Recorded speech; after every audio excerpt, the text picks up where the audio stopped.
Last time we were discussing verse 123, which deals with the need for dedicated study of the jnana scriptures. Shankaracharya made it clear in that verse that the study of any kind of scripture is not necessarily conducive to self-knowledge. The jnana scriptures, jnana shastra, have to be studied. These are scriptures such as the Bhagavad Gita and the Upanishad in our Sanatana Dharma. There are other scriptures, similar scriptures in other cultures. But for us, the three important scriptures are the Upanishads, which contain the gist of the philosophical and mystical revelations of the ancient sages. The second one is the Bhagavad Gita, which contains the same highest truths of the Sanatana Dharma in a simpler language. And the third one is the Vedanta aphorisms. If the Bhagavad Gita is studied, even a part of the Bhagavad Gita is studied, and if the principles are put into practice, that is more than sufficient for one's attainment of true knowledge. So this is what Shankaracharya meant when he said study of scriptures. Otherwise, study of scriptures containing the secular branches of knowledge in itself does not lead one to self-knowledge. This fact has been clarified in the Mundaka Upanishad, where the sage distinguishes between Paravidya and Aparavidya. Paravidya is transcendental knowledge, knowledge of the self. And Aparavidya is empirical knowledge, all branches of knowledge such as the sciences, the art and humanities. The Aparavidya is necessary for our existence. We have to pursue some branch of knowledge and practice a profession. But it is not sufficient to give us the highest knowledge of the self. So Paravidya has to be pursued. The famous Bhajagovinda Stotram of Shankaracharya is based upon this background. That is why the refrain of that Bhajagovindam Stotram is addressed to a foolish person. Bhajagovindam, Bhajagovindam, Govindam Bhaja Mudhamate. Mudhamati is one who does not have clarity of mind. This person who was memorizing the grammar aphorisms and thus spending his valuable time was seen by Shankaracharya and his disciples who were going in Varanasi, Banaras. So taking pity on that person who was wasting his precious time in mastering the grammar aphorisms, Shankaracharya then gave him the teaching. His disciples also joined, and each one of them also contributed a stanza. And these stanzas are known as the Bhajagovinda Stotram. So that Stotram is addressed to this person who was spending all his time in the mastery of the empirical knowledge. So that is what Shankaracharya is emphasizing in this verse number 123. Yadyuruktam jnana shastre shravanadikameshu yaha. Jnana shastra, those scriptures which contain the highest truth, the knowledge of the self, they have to be studied in addition to our other daily activities. So that was verse number 123. The next verse 124 deals with the next discipline or austerity. If you recall, we are studying now the 18 austerities, the practice of all of which assures us peace of mind, tranquility. The 15th one is equanimity, in pleasure and pain. That is what we have to study next. Sukha dukkha samanata. Sukha means happiness. Dukkha means unhappiness. Samanata means equanimity. A person should remain equanimous regardless of what happens to that person. This is the highest teaching, one of the central teachings of the Bhagavad Gita also. In the Bhagavad Gita, Sri Krishna repeatedly emphasizes to Arjuna the need for practicing equanimity in the face of misery. Whether happiness comes or misery comes, one should remain unperturbed. That is the ideal. And if you practice that ideal, then there is no reason to be unhappy. So 124. Dhanakanta jvaradinam prapta kale sukhadhibhi vikarahinate vasyat sukha samanata. The translation of this verse reads like this. Not to rejoice at acquiring wealth or spouse, and not to grieve when ill health such as fever afflicts a person, but to be ever constant and unaffected in mind is known as equanimity. To the ordinary person, people like us, as well as to the seekers of knowledge, this world appears as a composite of both good and bad, and everything in between.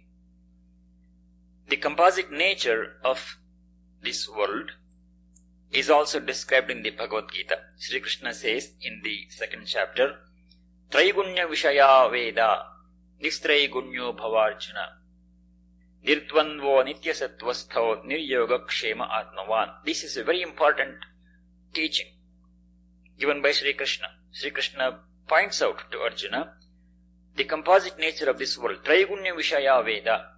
3 gunas. The 3 gunas that we studied in the Bhagavad Gita, Sattva, Rajas and Tamas, they make up this world. This world is made up of the composite of these 3 gunas. In every event, in every entity, human being or object, we can find a combination of these 3 gunas.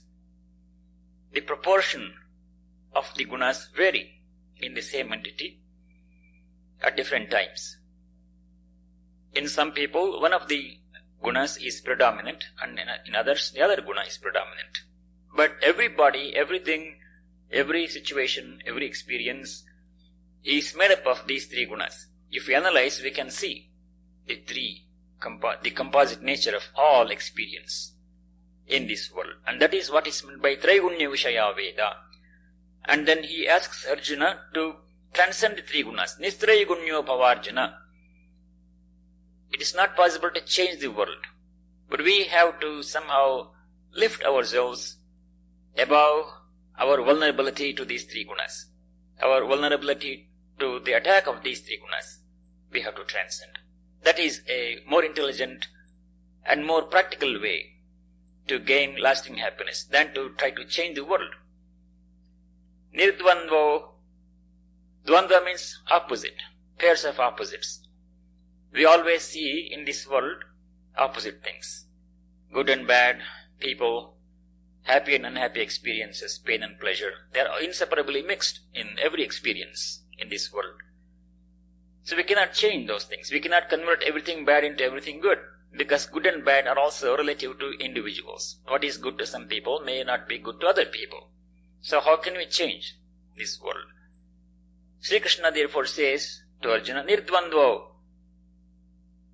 become free from the effect of the pairs of opposites. Niryoga Kshema Atmavan.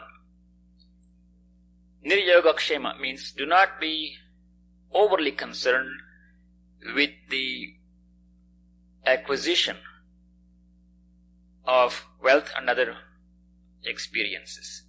Yoga Kshema is made up of 2 aspects. Yoga is the acquisition part, trying to get more things. Kshema is the preservation of what we already have. So these two activities, the acquisition of new things and the preservation of things already acquired, they occupy a great deal of our time if we examine our life carefully. So Sri Krishna says, Niryoga Kshema, do not depend upon the external objects and experiences for your happiness. Then how else can we obtain happiness? Because everybody's aim in life is to acquire happiness, to remain happy. No one wants to be unhappy.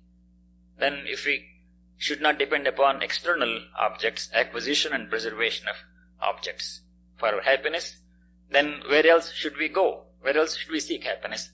Then Sri Krishna says, Atmavan, look for happiness within yourself. The self is the only source of lasting peace and happiness. So that is Sri Krishna's advice in the Bhagavad Gita. Swami Vivekananda expressed a similar idea in a very different way. He said, speaking about the composite nature and relative nature of this world, the wicked see this world as hell. The good look at it as heaven. The perfect see it as God. We all look at the same thing, same experience, the same entity, but we come away with a different impression. Because these impressions are not created predominantly by the object perceived, but by our own mind. The mind projects the impressions on its own self. The external stimulus is the same, but the same stimulus is known to create widely different impressions on different observers. So this is what Swamiji was saying. So Sri Krishna's advice here is to rise above the dualities. Otherwise, if we leave ourselves open to the influence of the experiences of this world, the objects and events and people around us will drag us in 100 different directions. And in no time we will lose our direction. One moment, a happy experience may come and we jump out of joy. And the next moment, an unhappy experience may come and it may send us hurtling down into abysmal gloom. This is just like getting oneself firmly locked into a perpetual emotional roller coaster. If we don't try to remain equanimous in the face of the mixed experiences that this world has to offer. We cannot change the nature of this world. We have to change our perspective. Then we can be free from the onslaught of these experiences, good and bad. That is the teaching of the Bhagavad Gita, emphasized many times, and also that is the same thing that Shankaracharya is emphasizing in this verse. In the 12th chapter of the Bhagavad Gita, there is this very important verse where Sri Krishna says, Yo na hrishyati na dveshti na shochiti na kankshiti shubha shubha parityagi bhaktiman yasya me priyaha. In the 12th chapter, Sri Krishna is describing the qualities of a devotee, a bhakta. And among other things, equanimity in the face of opposing experiences is an important attribute of a devotee of God. 12:17.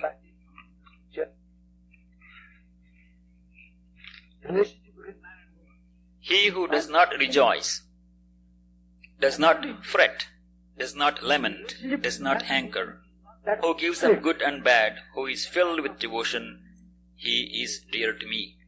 This is what Sri Krishna is saying, describing the qualities of a devotee. In the 2nd chapter, there are repeated exhortations by Sri Krishna to practice equanimity. For example, in 2nd chapter, verse 38, we see this important statement. Sukha dukkhe same kritva labha labhau jaya jayau tato yuddhaya yujyasva naivam papam avapsyasi. Sri Krishna is saying to Arjuna, treating happiness and sorrow, gain and loss, and conquest and defeat with equanimity, then engage in battle. Engage in our life's activities, keeping aside our own reactions to the mixed impulses, mixed stimuli that this world is bound to give us. In second chapter, verse 56, Dukkeshu vanadvignamanaha sukheshu vigataspraha vitaraga bhayakrodha stitadir munirichyate. Here, in this group of verses, Sri Krishna is describing the characteristics of a sthita prajna. The sthita prajna, the word sthita prajna means a person who is controlled, whose consciousness is same, regardless of what is experienced. Whether he is in a good situation in life or in a bad situation in life, this person, this sthita prajna, has a steady disposition, unaffected, unruffled by anything that happens. That's an ideal to be kept in mind, striven for. Dukkeshu vanadvignamana. That monk is called a man of steady wisdom when his mind is unperturbed in sorrow. He is free from longing for delights and has gone beyond attachment, fear and anger.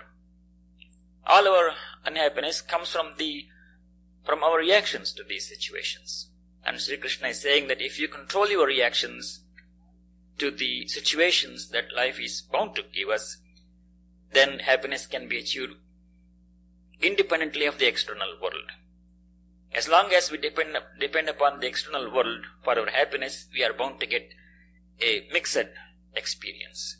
But if you want pure, lasting peace and happiness, then we have to find it inside. Then we have to insulate ourselves.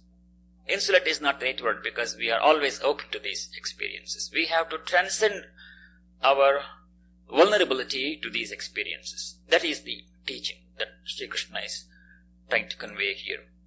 Again, in the next verse, 257, Yas sarvatra nabhisnehas tat prapti shubhashubham nabhinandati nadveshti tasya prajna pratishtita.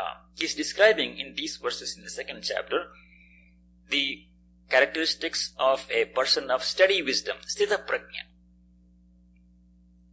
The wisdom of that person remains established, who has no attachment for anything, anywhere, who neither welcomes nor rejects anything, whatever good or bad, when he comes across it. Then again in the 5th chapter, 523, Shaknoti haiva yassodham praksharira vimokshanat kamakrodhodhavam vegam sayuktasya sukhi narha. Here Sri Krishna is indicating the practicability of the achievement of such a state. It is not an impossible goal. It is achievable, provided we strive hard enough to achieve that state of equanimity. So Sri Krishna is saying here, one who can withstand here itself before departing from the body, the impulse arising from desire and anger, that man is a yogi. He is happy. So, true happiness consists in developing this equanimity. No matter what happens, we should try to remain unaffected by that one. I remember a story, an incident in the life of one of the saints of Maharashtra. Ekanath was his name. This Ekanath was a very unusual person. He was a great devotee of God, and he was quite unorthodox in his ways. He did not care for the rules that the so-called orthodox religious people had framed. Rules such as we should not go to certain kinds of houses, families, we should not accept food from people of some other caste. These kinds of rules he did not follow because he saw God in all the beings. How can we distinguish? But this hired the orthodox people. So they did not like him for his openness. So they tried to give him difficulties, persecute him. So one day this Ekanath had gone to a river to take bath, as was his practice every day. He took his bath, cleaned, and then he was going up the steps to go to the temple. And then one person who was standing there, he did not like this Ekanath. So on some pretext he picked up an argument with Ekanath, and that person spat on Ekanath's face. But Ekanath did not get angry. You can imagine what an ordinary person who did not have this steadiness of mind would have done in response to that action on the part of that person. That person spat on Ekanath's face. Ekanath did not react. And he did not become angry. It was not a suppression of anger. There was no anger inside. It was not just trying to control his feelings. Somehow, that was not the case. He truly did not have any anger. So he went back to the river, took bath, and again came up the steps. That man was standing there still. He spat on his face once again. Nothing happened. You can imagine how ordinary people would have reacted to this situation. Ekanath quietly went back to the river, took bath a third time, and slowly went up the steps. That person spat on his face once again. 3 times, 4 times. Every time that man spat, Ekanath went to the river, took bath, and then went back up the steps. This happened 108 times.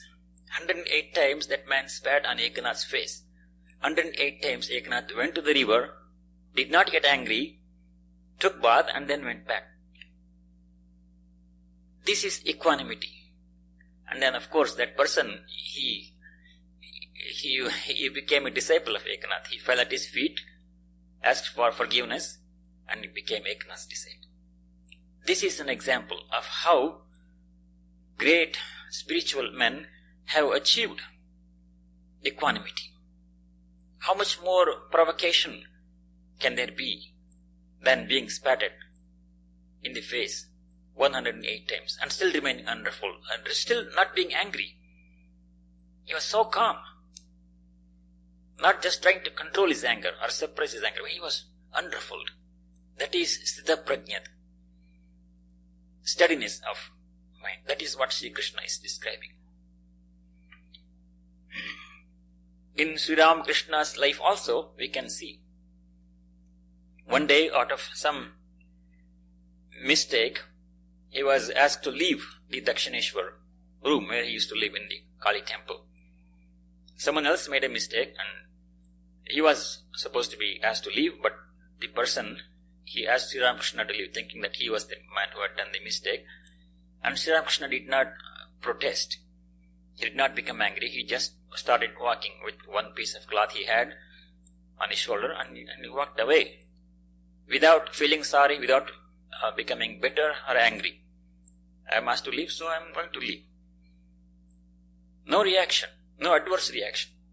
So when he took a few steps towards the gate of the temple complex, it was soon realized that this was a mistake, and Sri Ramakrishna was not the one who was supposed to have been asked to leave, or somebody else. So this person went back and begged him to come back. Sir, please come back. It was a mistake.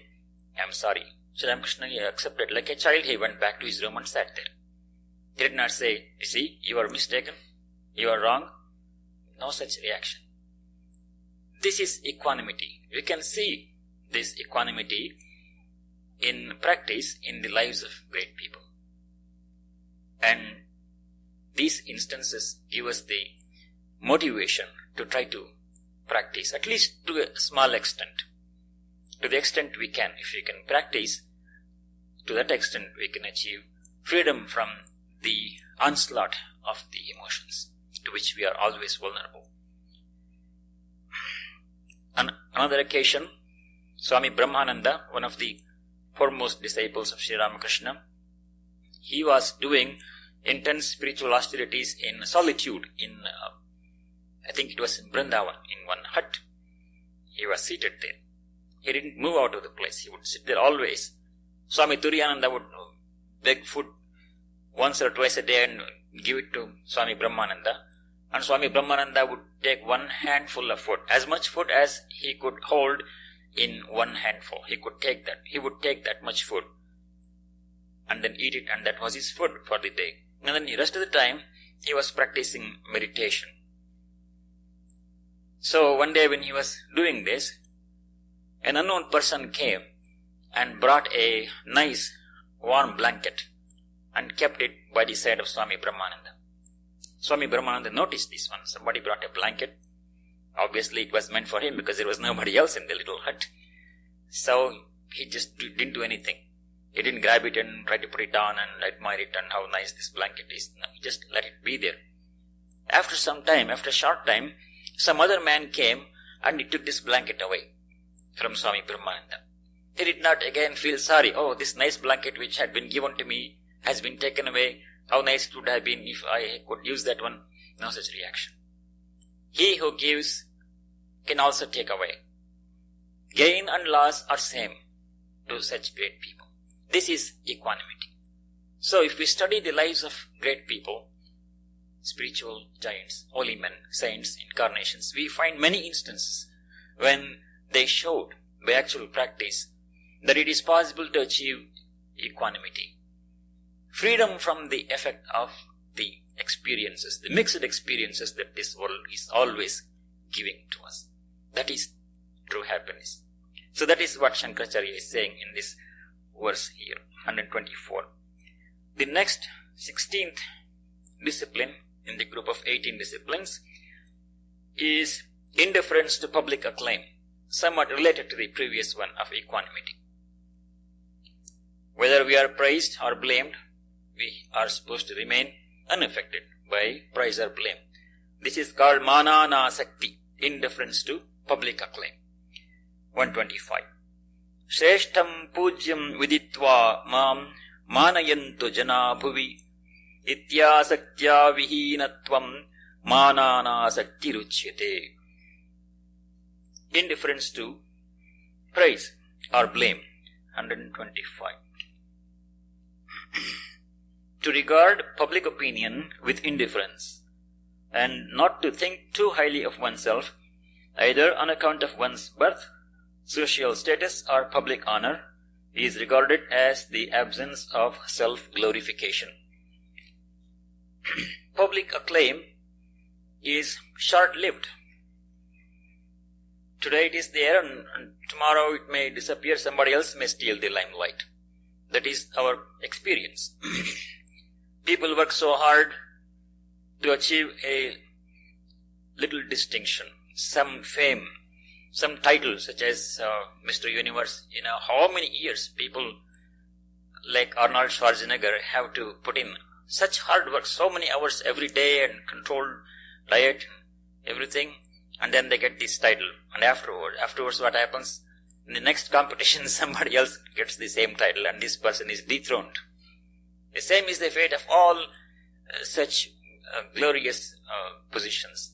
Miss Universe and all these honor and glory in sports world, they are so short-lived. And yet, people have to work so hard to get them. There is some satisfaction in the achievement itself. Not that these are not unworthy goals. It is good to do some.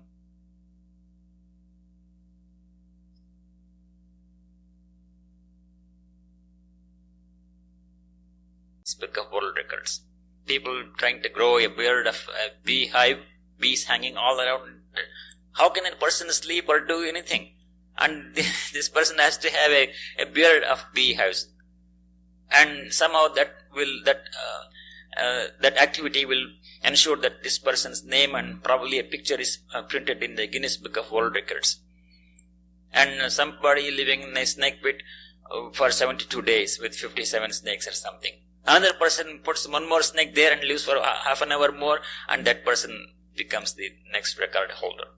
So this is the pathetic attempt to achieve happiness. There is happiness in these things, in these achievements, but it is so short-lived and it requires a lot of effort. It's not easy to live in a snake pit for 72 days.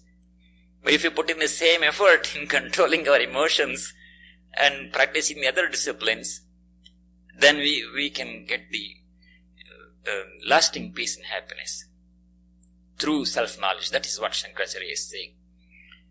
So this is indifference to public acclaim.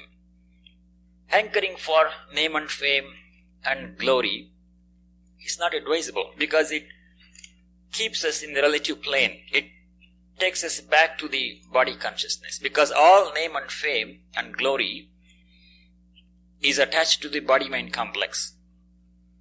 The personality, the individual's personality is the center around which all of this infrastructure is built. The fame and the glory and the aura that surrounds this person. So it takes us back to the body-mind consciousness. Whereas we are supposed to go in the opposite direction, towards the true self. So it is not advisable to depend upon this for true and lasting happiness. There are two passages in the Bible, in St. Matthew, the Gospel according to Matthew, in 6th chapter, where the same idea is expressed. Take heed that ye do not your alms before men to be seen of them, otherwise ye have no reward of your Father which is in heaven. Public charity, so that the name can come in the newspaper. Therefore, when thou dost thine alms, do not sound a trumpet before thee, as the hypocrites do in the synagogues and in the streets, that they may have glory of men. Little charity, philanthropic act is made, and a claim is made to fame and glory. But when thou dost alms, let not thy left hand know what thy right hand doeth, that thine alms may be in secret, and thy Father which seeth in secret himself shall reward thee openly. Very nicely expressed idea. In the Bhagavad Gita also, Sri Krishna repeatedly urges Arjuna to remain unaffected by praise or blame. In the 6th chapter, describing the discipline of yoga, contemplation, Sri Krishna says, Jitatmana prashantasya paramatma samahitaha shitoshna sukha dukkheshu tatha manapamanayoho. This phrase, tatha manapamanayoho, whether in praise or in infamy, a person should remain unaffected. The supreme self of one who has control over the aggregate of his body and organs, and who is tranquil, becomes manifest. He should be equipoised in the midst of cold and heat, happiness and sorrow, and also honor and dishonor. Again, in the 12th chapter, in the chapter describing the characteristics of a devotee of God, Bhakta, Sri Krishna says, Samashatrau cha mitre cha tatha manapamanayoho shitoshna sukha dukkheshu samassanga vivarjitaha. Same words as in the earlier verse in the 6th chapter. Tatha manapamanayoho. Whether somebody praises or somebody uses foul language to denounce us, we should remain equanimous, unaffected by praise or insult. He who is the same toward friend and foe, and so also in honor and dishonor, who is the same under cold, heat, happiness and sorrow, who is free from attachment to everything, such a person is dear to me. Again, in the 14th chapter, where Sri Krishna describes the three gunas, the composite nature of this world, Sattva, Rajas and Tamas, the three gunas that form the basis for all creation, there Sri Krishna says, Manapamanayo stulyo mitrari pakshayo sarvarambha parityagi gunatitasya uchyate. He who is the same under honor and dishonor, who is equally disposed both towards the side of the friend and of the foe, who has renounced all enterprises with benefit motive, selfish motive, he is said to have gone beyond the gunas. Gunatitatva. This is what Sri Krishna said in the 2nd chapter. Nistrayi gunyo bhavarjuna. He urged Arjuna to become free from the influence of the three gunas. Nistrayi gunyo bhavarjuna. Here it says, Gunatitah sa uchyate. He is said to be free from the influence of these three gunas, gunatitaha, one who has transcended the three gunas, when he remains unaffected by mana pamanayoho, honor or infamy. One should remain the same. One day, Sri Ramakrishna was in a spiritual mood. Then in that mood he said to Dr. Mahendranath Sarkar, who was his physician, Sri Ramakrishna says, Mahendra Babu, what is the madness of yours about money? Why such attachment to wife? Why such longing for name and fame? Give up all these now and direct your mind to God with whole-souled devotion. Enjoy the bliss of God. I was asking this doctor, who was very much concerned about his good name, about fame and acclaim. On another occasion, Sri Ramakrishna said to another devotee named Mahimacharan, if a man once tastes the bliss of Brahman, then his mind no longer runs after the enjoyment of sense pleasures or wealth or name and fame. If the moth once sees the light, it no longer goes into darkness. Sri Ramakrishna again prayed to Divine Mother for himself like this. O Mother, I don't want name and fame. I don't want the 8 occult powers. I don't want 100 occult powers. O Mother, I have no desire for creature comforts. Please, Mother, grant me the boon that I may have pure love for thy lotus feet. He didn't care for name and fame. And SwamiJi, in his Song of the Sannyasin, heed then no more how body lives or goes. Its task is done. Let karma float it down. Let one put garlands on, another kick this frame. Say not, no praise or blame can be, for praiser praised and blamer blamed are one. Thus be thou calm, Sannyasin bold, say Om Tat Sat Om. Eknath showed that it is possible to remain unaffected when insult was heaped upon him. So this is equanimity, and this is remaining steady in the face of honor or infamy. A very important discipline Shankaracharya has described.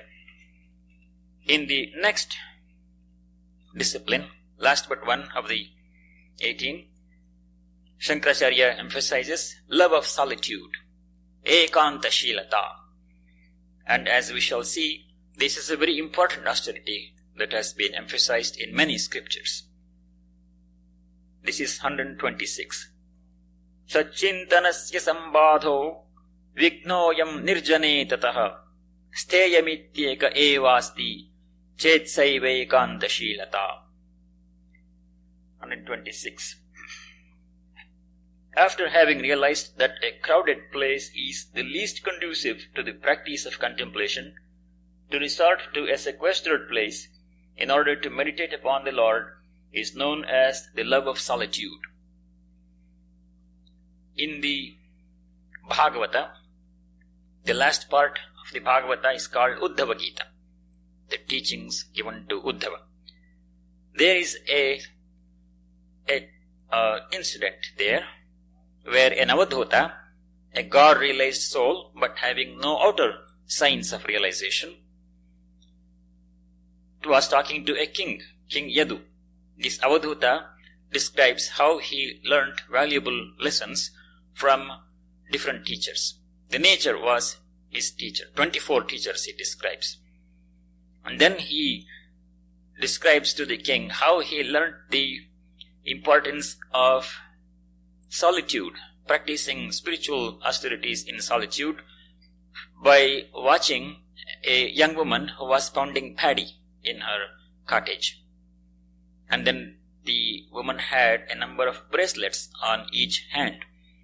And as she was working with her hands, the bracelets would make a lot of noise. And it so happened that on that day, she was expecting a group of people, and those people were going to go to her house in order to finalize the wedding. And she was expecting the bridegroom to come in that party. and she wanted to show herself in a good light. She didn't want to be thought of as a clumsy, noisy worker. So she didn't want to create a lot of noise. At the same time, she had to do the housework. So she noticed that the bangles, the bracelets were making a lot of noise, and then she removed one by one from each hand. She would remove a bracelet and continue to work. But the noise would continue. The noise continued from the bracelets as long as there were 2 bracelets, more than 1 bracelet in each hand. Only when all but 1 bracelet were removed from each hand, then there was no noise. And the Avadhuta saw this one, and he drew these very important lessons of solitude, ekanta shilata, from that very ordinary incident. So the Avadhuta says to King Yadu, Vase bahunam kalaho bhaved varta dvayorapi ega eva charet tasmat kumarya iva kankanaha. Kankana means a bracelet. Kumari is a young woman. Where many dwell, there is quarrel. Even between 2 people, there is a chance for talk, unnecessary, avoidable conversation. Therefore, one should live alone, like the bracelet of the maiden. Very interesting story, but conveys a very important idea. Swami Shivananda, who was another of the 16 monastic disciples of Sri Ramakrishna, popularly known as Mahapurush Maharaj, he practiced intense austerities in solitude. Almost all the 16 disciples did at some time or other. But Swami Shivananda and Swami Turiyananda were known for their intense austerities conducted in seclusion. So when Tarak, that was the name by which he was known, Swami Shivananda was known earlier, he was a young man and he was living in the city of Calcutta, but he just wanted to get away from the noise of the city. So he went to a garden house of one other devotee called Ramchandra in Kakurikachi, and there, those days it was a very deeply wooded, secluded place. Now it is probably in the middle of the city. So he stayed in the garden 24 hours. He didn't go out of the garden. And then he would build a fire, a dhuni fire, and he would sit near the fire and do his meditation. All the time, day and night. And he would sleep there at night. He would not go into any house because he wanted to remain secluded. In solitude, he practiced intense meditation. And in his biography, it is written that snakes would come attracted by the fire at night. But somehow, they would not do any harm to him. They would just come and then they would go back. And he would continue to sit down there. He would sleep there at night by the side of the fire. Seclusion. In the Bhagavad Gita, also Sri Krishna emphasizes the need for practicing austerities in seclusion.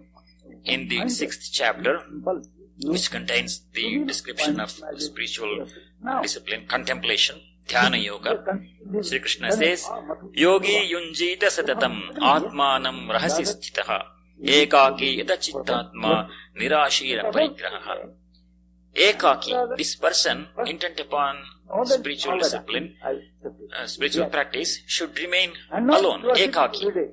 Because if you live in the company of other people, then there is possibility of clashing and wasting time in unnecessary conversation, and other problems will arise. Just like the story of the bangles demonstrated in the Uddhava Gita. Rahasi sthitaha, in a secluded place, not in a public place, where there are likely to be so many distractions. In a secluded place, rahasi sthitaha, yogi satatam yunjita. This yogi aspirant should strive hard in seclusion, staying alone. Again in the 13th chapter, describing the signs of true knowledge, Sri Krishna says, Vivikta desha sevitvam aratir jana samsadi. Vivikta desha means a secluded spot, not with many people. Vivikta desha sevitvam, this aspirant yogi goes to a secluded place. Aratir jana samsadi. Jana samsad means a congregation of people where there are crowds and crowds of people. Arati is not interested. Such a serious seeker after self-knowledge is not interested in mingling in crowds. He or she naturally seeks a secluded place, and in seclusion, in solitude, this person proceeds with the intense spiritual austerities. But it's not necessary that one should live like that for all one's life. This is especially important in the beginning stages of spiritual life, this practice in seclusion. Sri Ramakrishna says he has emphasized the need for practicing spiritual disciplines in seclusion many times. I shall read a couple of passages where this teaching is given by Sri Ramakrishna.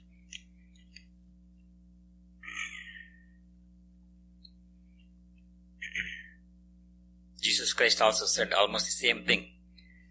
Be thou, when thou prayest, enter into thy closet, and when thou hast shut thy door, pray to thy Father which is in secret. And thy Father which seeth in secret shall reward thee openly. And when thou prayest, thou shalt not be as the hypocrites are, for they love to pray standing in the synagogues and in the corners of the streets, that they may be seen of men. Verily I say unto you, they have the reward. Prayer should be done in seclusion, in private. Sri Ramakrishna gave this advice regarding solitude. He was talking to a group of householder devotees. Is there then no hope for householders? Certainly there is. They must practice spiritual discipline in solitude for some days. Thus they will acquire knowledge and devotion. Then it will not hurt them to lead the life of the world. But when you practice discipline in solitude, keep yourself entirely away from your family. You must not allow your wife or spouse, son, daughter, mother, father, sister, brother, friends, or relatives near you. While thus practicing discipline in solitude, you should think, I have no one else in the world, God is my all. You must also pray to Him with tears in your eyes for knowledge and devotion. If you ask me how long you should live in solitude away from your family, I should say that it would be good for you if you could spend even one day in such a manner. 3 days at a time are still better. One may live in solitude for 12 days, a month, 3 months, or a year, according to one's convenience and ability. One has not much to fear if one leads the life of a householder after attaining knowledge and devotion. How long should one stay in solitude? In the beginning stages, one should strive for solitude. But later on, when one has achieved a certain degree of calmness of mind, then it is no longer necessary to go into solitude. And that is described in a nice parable by Sri Ramakrishna. A neighbor asks one day, must one always live in solitude? Sri Ramakrishna says, haven't you seen the trees on the footpath along a street? They are fenced around as long as they are very young. Otherwise, cattle destroy them. But there is no longer any need of fences when their trunks grow thick and strong. Then they won't break even if an elephant is tied to them. Just so, there will be no need for you to worry and fear if you make your mind as strong as a thick tree trunk.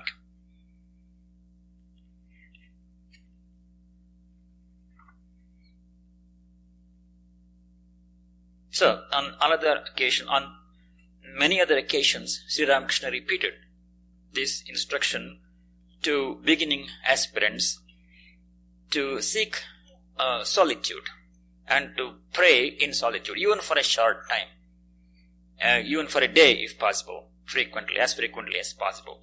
On another occasion, there was a judge who was conversing with Sri Ramakrishna, and to him, Sri Ramakrishna says, the judge asks him, Sir, must we renounce the world?